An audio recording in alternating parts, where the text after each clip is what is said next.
I think its most important characteristic is flexibility,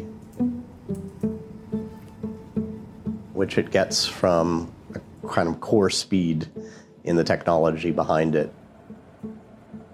And so the example that comes to mind is for St. Louis, Missouri. We were in the process of rolling out a system for their water utility when the town was literally hit by a tornado. Man, it's a tornado, man! In St. Louis, torn to pieces, adding to a chaotic week. And in a 2-day period of time, we were able to pivot and help them with disaster assessment and disaster recovery.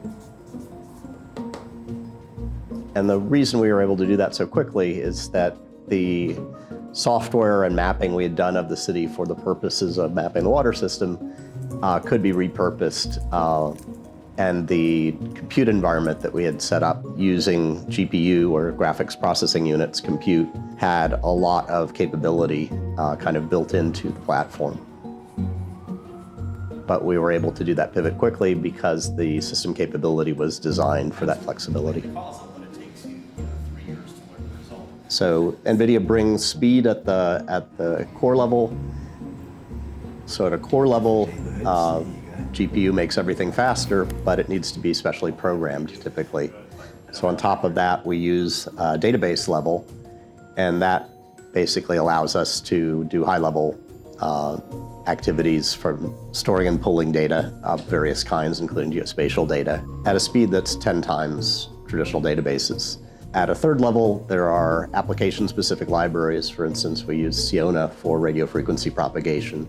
So that takes advantage of the other 2 layers underneath and creates, in that case, a model of cell phone signal that's 100 times faster than previous technology.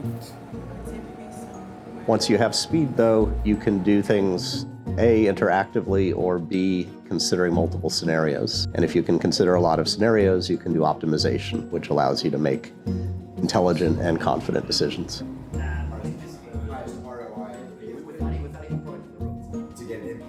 There are probably 2 general use cases. So one is optimization under normal operating conditions. And so in a lot of old infrastructure systems, there's quite a bit of waste built in that can be reconsidered. So for example, we've saved tremendous amounts of energy use in European utilities and still got the same output, just with less energy input. That's right away revenue savings. But the real benefit comes when there are out of range conditions. So a lot of infrastructure was designed for a climate that we no longer have. And so adapting that for the climate we live in today and being prepared for the future are kind of the second and third tier benefits of this technology.